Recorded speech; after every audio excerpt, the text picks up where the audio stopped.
Hi hello welcome to post 360. నేను మీ మురళీ రాపల్లి. అల్లు అర్జున్ పైన ఇంకో కేసు నమోదు చేయడానికి సిద్ధపడుతూ ఉన్నారు తెలంగాణలో ఉన్నటువంటి ఏఐఎస్ఎఫ్ నాయకులు. ఎందుకంటే ఇంటర్మీడియట్ ఫలితాలు వస్తూ ఉన్నాయి. దాంట్లో చాలా మంది విద్యార్థులు ఫెయిల్ అవుతున్నారు, చాలా మంది విద్యార్థులు పాస్ అవుతున్నారు. ఈ క్రమంలో ఏవైతే ఎడ్యుకేషన్ ఇన్స్టిట్యూషన్స్ ఉన్నాయో వాటన్నిటికి కూడా అల్లు అర్జున్, శ్రీలీల వీళ్ళిద్దరు కలిసి ప్రమోషన్ చేస్తూ ఉన్నారు.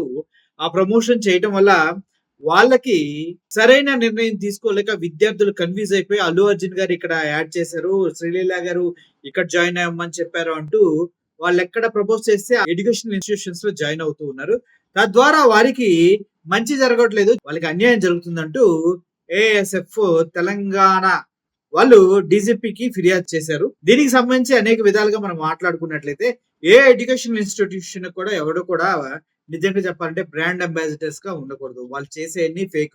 ముఖ్యంగా నారాయణ శ్రీ చైతన్య అయితే ఈ రోజు తీన్మార్ మల్లన్న చూస్తున్నాడు. ఒకే పేరుతో ఉన్న వ్యక్తి అటు శ్రీ చైతన్యలో ఇటు నారాయణలో 2 పేపర్లో 2 నేమ్లు ఒకే వ్యక్తి రావడం జరిగింది. సో ఇలాగ గత పోయిన సంవత్సరం కూడా సేమ్ టు సేమ్ ఒకే వ్యక్తిని 4-5 పేపర్లో 4-5 ఇన్స్టిట్యూషన్స్ వేసుకోవడం జరుగుతుంది పేపర్లో. అంటే వీళ్ళంతా మాయ చేస్తూ ఉన్నారన్న విషయం మాత్రం 100% కరెక్ట్. కానీ ఇటువంటి సమయంలో కార్పొరేట్ కాలేజ్ కి ఎవరైతే బ్రాండ్ అంబాసిడర్స్ గా కొనసాగుతున్నారో వాళ్ళైతే డబ్బులు తీసుకుని హ్యాపీగా ఎంజాయ్ చేసేస్తున్నారు. అది అల్లు అర్జున్ అయిన గారు ఎవరైనా కావచ్చు.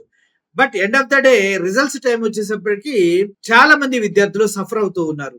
ఎందుకంటే ఒక బ్రాండ్ అంబాసిడర్ అభిమానం కొద్దో ఇంకోటి కొద్దో చెప్పగానే జాయిన్ అయిపోతున్నారు. చివరికి ఆ కాలేజెస్ అంతా పెర్ఫార్మెన్స్ లేకపోవడం వల్ల విద్యార్థులు సఫర్ అవుతున్నారు. తద్వారా చాలా లాస్ జరుగుతుందంటూ ఏఎస్ఎఫ్ వాళ్ళు డీజీపీ గారికి ఫిర్యాదు చేయడం జరిగింది. అదే కార్పొరేట్ కాలేజీలు బ్రాండ్ అంబాసిడర్లుగా ఉంటూ విద్యార్థులు తల్లిదండ్రులు తప్పుదోవ పట్టిస్తున్న అల్లు అర్జున్, శ్రీలీలపై క్రిమినల్ కేసులు నమోదు చేయాలంటూ వాళ్ళు ఫిర్యాదు చేయడం జరిగింది. అదే జేఈఈ మెయిన్స్ ఫలితాల్లో తప్పుడు ర్యాంకులను ప్రచారం చేస్తూ శ్రీ చైతన్య నారాయణ విద్యా సంస్థలు యాజమాన్యంపై చీటింగ్ కేసులు కూడా నమోదు చేయాలంటూ ఎట్లా చేస్తారు బా? నారాయణ ఎవరు? టీడీపీ వ్యక్తి. శ్రీ చైతన్య కూడా వాళ్ళదే. నారాయణ శ్రీ చైతన్య ఒకరిదే.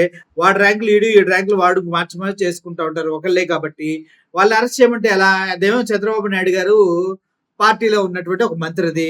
ఈ మన రేవంత్ రెడ్డి ఎవరు? సేమ్ చంద్రబాబు నాయుడు గారు శిష్యుడు. వాళ్ళంతా ఒకే బ్యాచ్ కదా, ఎలా అరెస్ట్ చేస్తారు నారాయణ గారు? చీటింగ్ కేసు ఎలా పెడతారు? మీకు కూడా సిగ్గులేదయా? చదువుకున్నారా ఏఎస్ఎఫ్ వాళ్ళు? అవి జరగవు. మీరు ఎన్ని కంప్లైంట్లు ఇచ్చినా అవి జరగవు. మీరు కావాలంటే అల్లు అర్జున్ పైన కేసు పెట్టండి. ఎందుకంటే మన రేవంత్ రెడ్డి గారు అల్లు అర్జున్ అనగానే గబక్కన కేసు తీసుకోండి అంటూ ఉంటారు. గతంలో మీకు తెలుసు కదా, అది ఆ తాలూకా ఇంకా కొద్దిగా బ్యాలెన్స్ అలాగే ఉంది రేవంత్ రెడ్డి గారి బ్రెయిన్ లో. పేరు మర్చిపోయాడని.